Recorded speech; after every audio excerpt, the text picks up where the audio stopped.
Olá, alunos, tudo bem? Então vamos aqui na nossa última aula do nosso curso, na nossa matéria de segurança na eletrotécnica. Hoje iremos falar sobre procedimentos de trabalhos e segurança, Na aula passada falamos um pouco de algumas situações de combate a incêndio, falamos um pouco de alguns procedimentos de segurança, de acordo com a NR10. Hoje a gente vai focar mais nesses itens que a NR10 especifica. Os objetivos específicos dessa aula é estudar os conceitos de habilitação, qualificação, capacitação e treinamento de acordo com a NR10 para os trabalhadores envolvidos com energia. Estudar procedimentos na utilização de máquinas e ferramentas em área de risco com eletricidade com base na NR12, que fala de segurança em máquinas e equipamentos. Apresentar como devem ser sinalizadas ferramentas e materiais utilizados em instalações, como elaborar procedimentos e a capacitação para os trabalhos com máquinas e equipamentos e as suas respectivas responsabilidades. O conteúdo hoje é treinamentos de acordo com a NR10, NR12, segurança do trabalho com máquinas, vamos falar um pouco de alguns tópicos da NR12, e sinalização de acordo com a NR10.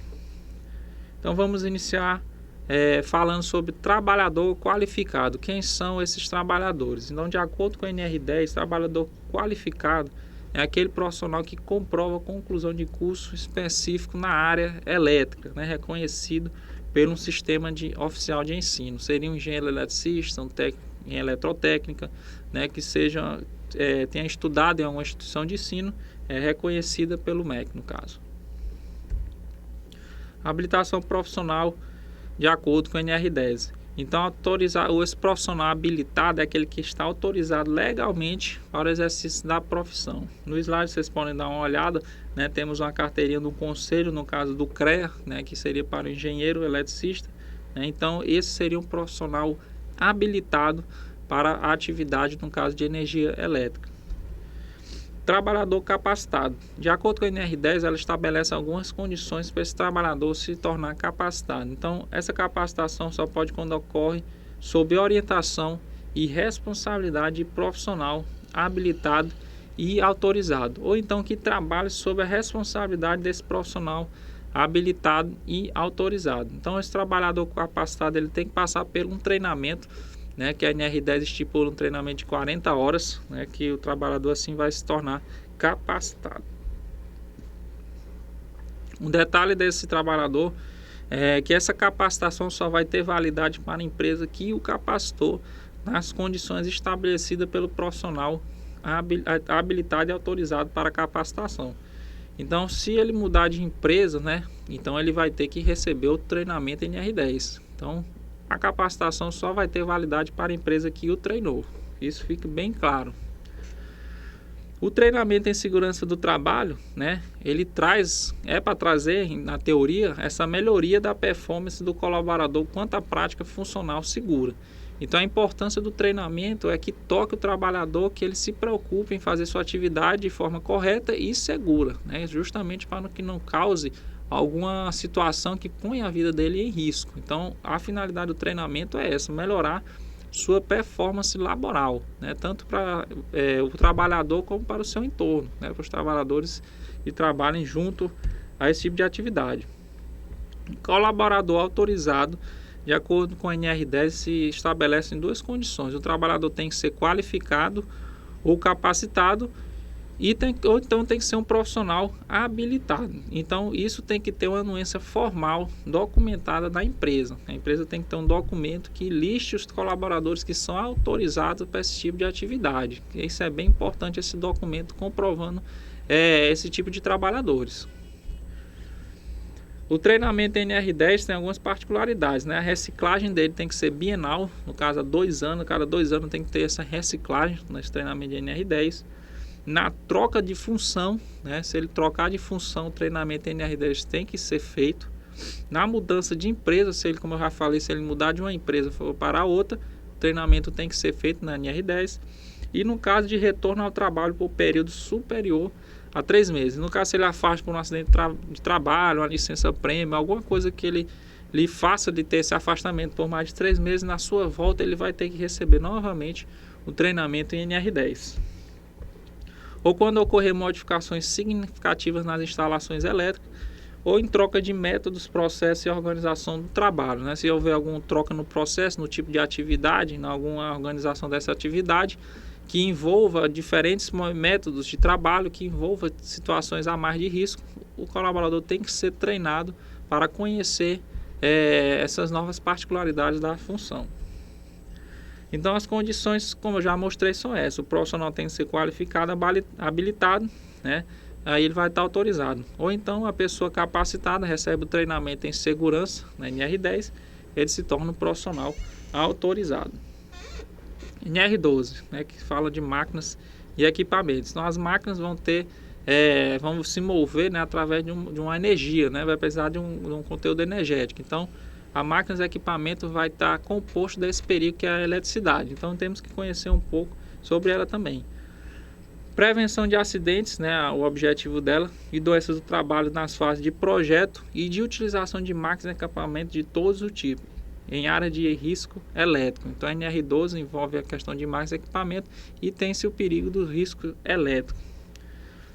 A NR12 é aplicada nas instalações de máquinas e equipamentos, devem ser projetadas e mantidas de modo a prevenir por meio seguro o perigo de choque. Então desde o projeto a máquina já é construída para se ter uma forma segura, né, a prevenção desse risco de choque elétrico.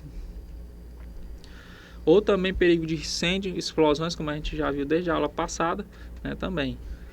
Todas as máquinas têm que ser aterradas, máquinas, equipamentos que envolvam, né, alguma atividade que diretamente tem energia elétrica, tem que ser aterrada, desde as instalações, a carcaças, blindagens ou partes conduteiras que ficam sob tensão. Então toda máquina e equipamento tem que estar aterrado.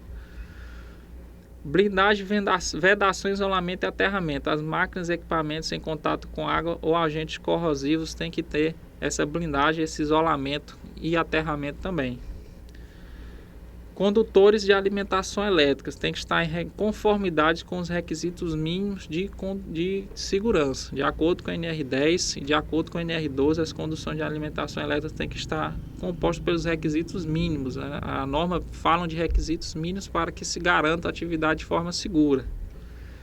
Quadro de energias das máquinas deve ser sempre mantidos em bom estado de conservação, limpos e livres de objetos e ferramentas. Lembrando que os quadros de energia, de um modo geral, eles têm que ser isolados, né? Tem que ser sinalizados e isolados. Então, a gente vê muito, né, no nosso cotidiano, em alguns locais, que os painéis elétricos são abertos, né, ao público. Então, isso de forma errônea. Os locais de quadro de energia devem ser lacrados, fechados e só podem ser abertos por pessoas capacitadas para isso, pessoas treinadas para esse tipo de atividade, né? Isso é bem claro na norma. Então, lembrando desse detalhe que se enquadra bem também nos quadros de energia para máquinas.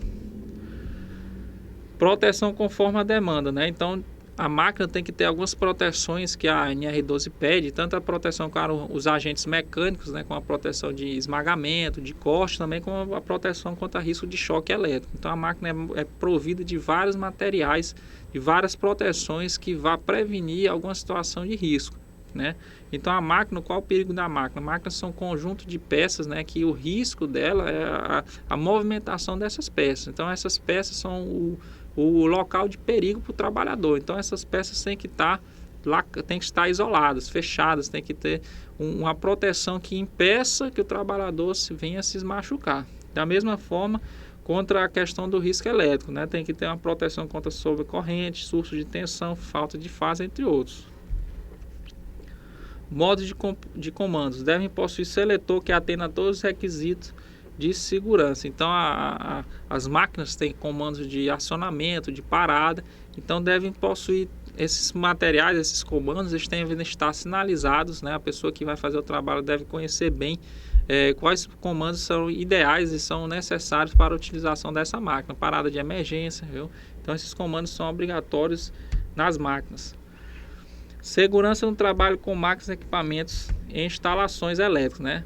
Ferramentas e materiais utilizados na intervenção em máquinas devem ser adequadas às operações realizadas. Então isso está de acordo com a NR12 no item 148, né? As ferramentas têm que estar em bom estado de conservação, devem ser próprias para o uso, né? Tem que seguir todos esses aparatos que a norma pede.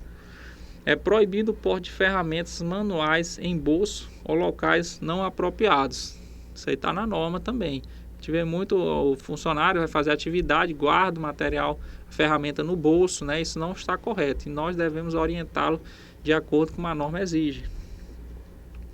Sinalização de máquinas e equipamentos. A sinalização de segurança é para advertir os trabalhadores sobre os riscos a que estão expostos, né? Inclusive as instalações que se encontram. Então a sinalização é um meio de tentar orientar o trabalhador a fazer o trabalho, a se locomover no local de forma segura, né? Vai evitar algumas situações, né, que ocorra, né, algum risco para o trabalhador e que ele venha se acidentar. Então a sinalização é um item importante também para a prevenção de acidentes. A sinalização utiliza cores, símbolos, inscrições, sinais luminosos e outras formas de comunicação, né? De forma que essa sinalização tenha algo a acrescentar nesse quesito de prevenção, venha a calhar. Então pode ser cores, símbolos, de alguma forma para prevenir as situações. Temos alguns exemplos de o que é que representa a cor, né?